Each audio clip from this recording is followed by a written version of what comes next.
Bonjour Bamboman. Bonjour. Je devrais dire aussi bonjour Laurent Fénis. Oui, c'est Laurent Fénis, oui. Laurent Fénis. Mhm. Comment ça va? Eh ben ça va, hein? Ça va? Ouais, tranquillou. Tu ne te déplaces jamais sans tes flûtes en bambou, sans ton bambou ou tes bambous. Ah, mais je vis avec mes bambous tout le temps, tout le temps, tout le temps. Est-ce que tu peux te présenter, s'il te plaît? Alors, ben déjà, je suis musicien depuis tout petit. Je, je suis né à Aubervilliers.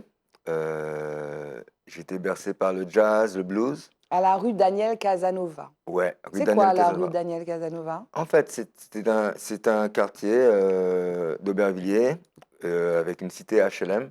Et c'est là que j'ai écouté mes premières notes de musique Avec tes parents? avec mes parents. Donc c'était, on va dire, dans les années 70.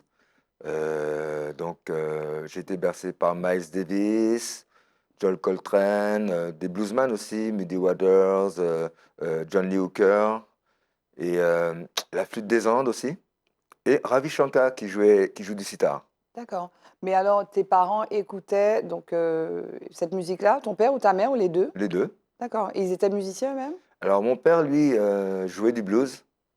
Donc mon père martiniquais, Oui. Il était quoi? Il était guitariste? Il était quoi? guitariste et chanteur. D'accord. Donc lui, c'était surtout le blues.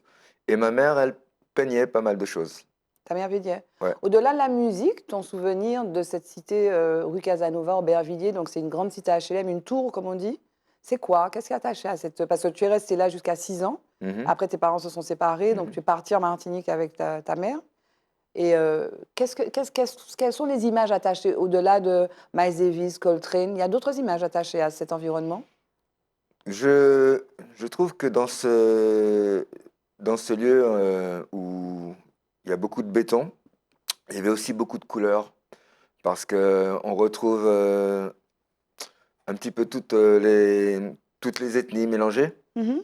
Il y a une Donc, forme de solidarité aussi? ouais, j'ai trouvé, quoi. Bon, bon, il y avait pas mal d'Arabes, il y avait pas mal d'Africains, il y avait pas mal de Chinois, et tout se mélangeait, en fait. Mhm. Et donc, c'est pour ça que j'ai une vision de l'humanité très métissée. Mais ce sont des gens qui se mélangeaient vraiment ou ils étaient l'un à côté de l'autre? Par exemple, est-ce que je sais pas, il y avait un partage des coutumes ou alors ils vivaient l'un à côté de l'autre sans heurts, sans problème, mais ils se mélangeaient Bah, vraiment? pour moi, ouais, ça se mélangeait pas mal quand même déjà D'accord. à l'époque. Mhm. Ouais. Et En tout cas, quand tu marchais dans la rue, bon, voilà, tu avais toutes ces odeurs? toutes ces odeurs, Oui, tous ces différents parfums. Et c'est pour ça que même quand tu prends le métro à Paris, oui, bon, ça faisait longtemps que je n'avais pas pris le métro à Paris, donc le fait d'y retourner, eh ben, tu as cette bouffée aussi de multiculture, quoi, de mélange de oui. cultures que je trouve vraiment, vraiment intéressant, chouette, quoi. Voilà. Donc, tu te définis comme un métis. Oui, Ça veut dire quoi, métis? Donc, ton père est martiniquais, ta mère est française, voilà. Mhm. européenne. Et ça veut dire quoi, métis? Pour moi, ça veut dire, déjà, ça me donne une vision d'un monde sans frontières. Parce que autant, bon, ben, on a nos racines génétiques, mais au-delà de nos racines génétiques, je pense qu'on est des êtres interconnectés, aussi au-delà du temps. D'accord. Et le métissage, c'est quelque chose qui t'a coûté des fois, qui t'a apporté des fois? Est-ce que ça coûte d'être métisse dans un environnement où il y a pas forcément des métisses? Est-ce que ça a toujours été un plus ou est-ce que ça a des fois été un poids? Je le prends toujours comme un plus. Ok. Ouais. Mhm. Et alors, venons-en maintenant au bambou. Mhm. À quel moment tu es tombé dans le bambou? À quel moment le bambou t'a choisi? C'était quoi le premier contact? Tu as parlé du jazz avec Miles Davis, mais après tu as eu d'autres groupes. Tu es venu en Martinique, après tu es reparti. Il y a eu les Griffes Divines notamment. Mhm. Tu as fait tu as fait du rock. Oui, j'ai eu toute une période très très rock ben, dans mon adolescence. Au départ, j'étais batteur. Et ensuite, je me suis mis à la guitare, à la basse. J'ai commencé à écrire des chansons. Et donc, j'ai joué dans pas mal de groupes, hein. Mhm, Et arrivé vers l'âge de 16-17 ans, j'ai pris la route avec Griffes Divine. mhm. Et on a C'était quoi été Griffes Divines? C'était un groupe de quoi? de rock Ok. aussi. Donc, justement, avec un Mauritanien, euh, un Français et moi-même. Et on faisait une musique déjà très, très métissée, très psychédélique aussi. Mhm. On s'est rencontrés dans la rue, dans le métro à Paris. Et donc, on a pris la route ensemble, l'aventure. Et on a été recueillis par une princesse qui habitait dans la Nièvre et qui organisait des festivals aussi. Ah, donc, à l'époque, il y avait le groupe Noir Désir, le Cri de l'amour, comme ça, quoi. Mhm. Et puis, c'était vraiment une époque de liberté totale. Vraiment pleine de magie, pleine de choses Mhm. très, très intéressantes. Un jour, ben, je suis tombé amoureux d'une femme et du coup, ben, je suis allé la rejoindre. Et donc, Où est-ce que c'était? ben, c'était à Paris, elle était à Ok, Paris, elle. d'accord. Et j'ai eu envie de retourner en Martinique pour 3 mois, en fait. Je n'avais pas vu mon père depuis des années. Et donc, je décide de venir en Martinique pour 3 mois. Et 30 ans sont passés.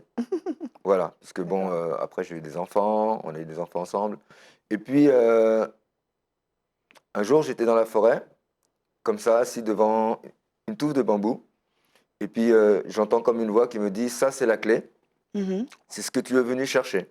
Et là, je me suis mis à fabriquer une flûte de pan. Mhm. Et puis après, de la flûte de pan est né un instrument que j'appelle le bambou tong. C'est le même principe, ce sont des bambous de différentes tailles. Mais au lieu de souffler, on tape dessus avec des tongs. Mhm. Donc plus c'est grand, plus c'est grave. Plus c'est petit, plus c'est aigu. Et du coup, ben, on peut accorder comme on veut, on peut obtenir toutes les notes qu'on veut. Mhm. Et j'ai commencé à enregistrer un morceau avec ces instruments. Mhm. Et j'ai trouvé que ces sons me rapprochaient de la couleur de la terre. Mhm. Et ce sont des sons qui me faisaient du bien. Quand j'écoutais, je trouvais ça apaisant, guérissant même carrément. Mhm. Et donc j'ai continué, continué. Je me suis retrouvé entouré de plein d'instruments que j'ai fabriqués. Et j'ai créé un concept que j'appelle la bamboo music. D'accord. Et alors, j'ai lu qu'il y avait un bambou orchestra, par exemple. Je ne sais pas si tu connais. Et Oui. c'est quelque chose qui vient, en fait, des sonorités qu'on a entendues tout à l'heure. C'est un peu, ça nous fait penser à l'Asie, ça nous fait penser au Japon, même à la Chine. Mhm. J'ai vu aussi qu'il y avait au Japon un art, le shakuhachi. Je ne sais pas si tu Oui, connais. c'est une flûte, ça. Oui, voilà. Mhm. Mais que c'était utilisé dans le zen, en fait. C'était un Mhm. peu lié à ça. Et ce sont des choses qui t'ont inspiré aussi ou pas du tout? C'est vraiment quelque chose que tu as développé, ton concept que tu as développé, tu as développé ça seul? Alors, au départ, c'est une démarche complètement autodidacte. Mhm. C'est-à-dire que je suis mon intuition.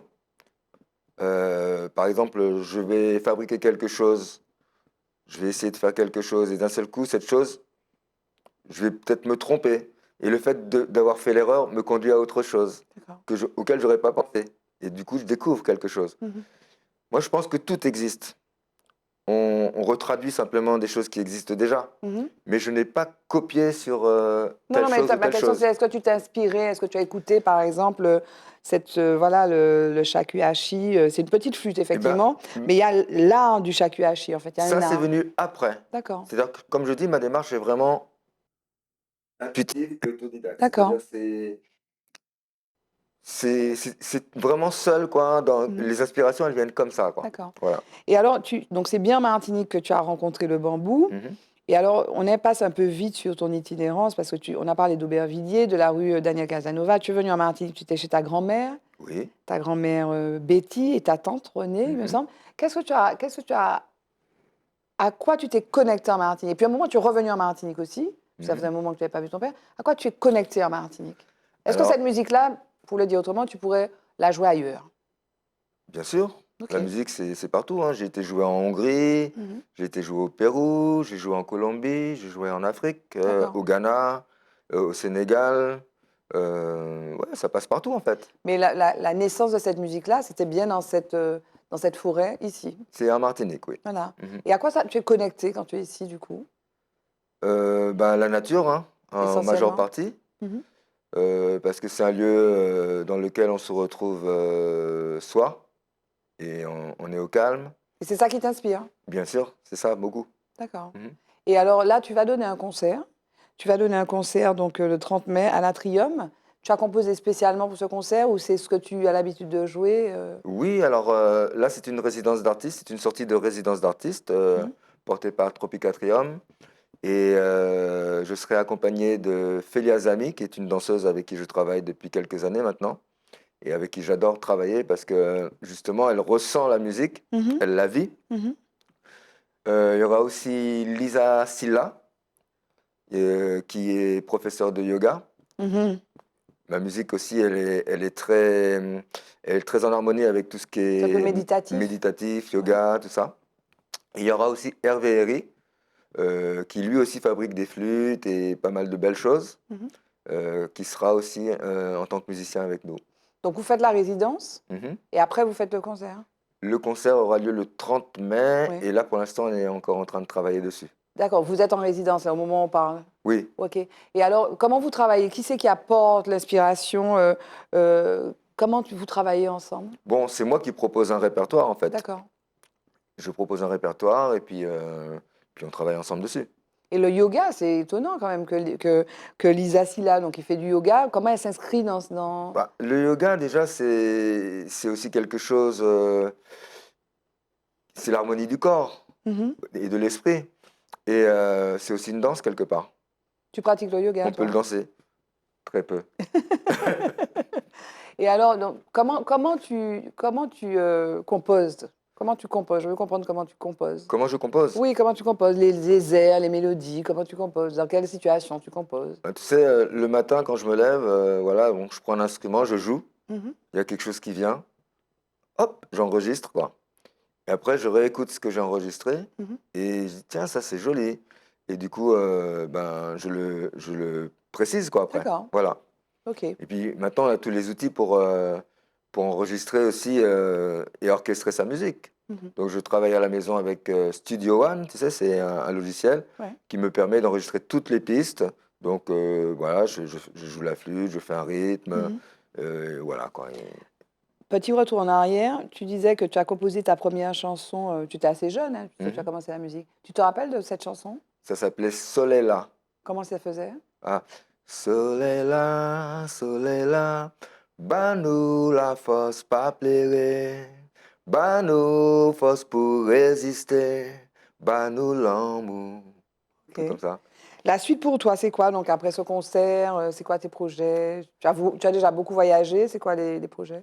Alors j'ai une petite tournée dans l'Hexagone, normalement qui débutera au mois de septembre, Oui. avec une petite résidence d'artiste là-bas aussi. Donc ça serait sur 2, 3 mois, et après retour en Martinique, hein, et bon, il y a beaucoup de choses que j'aimerais faire. Quoi, par exemple? Ben, j'aimerais bien faire un film sur la bambou musique, par exemple, parce que je trouve que c'est intéressant de remettre tous ces instruments dans leur contexte. Mais c'est quoi les instruments? Donc il y a la flûte, je vois un Ah, il saxophone. y a flûte, il y a saxophone, il y a le petit bois galactique, il y a les bambous C'est quoi le tongs. bois galactique? Petit bois galactique, c'est ça, regarde. Est-ce que j'ai les baguettes? Ouais, c'est ça, ouais. On va voir. Petit bois galactique. Wow. C'est un xylophone.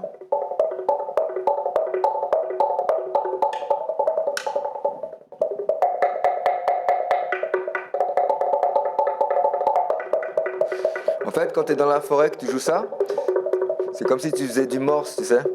Regarde. Hmm. Ça m'a des bruits d'oiseaux aussi. Yeah, maman, konoko. Yeah, maman, konoko. C'est bas autres manque à chanter.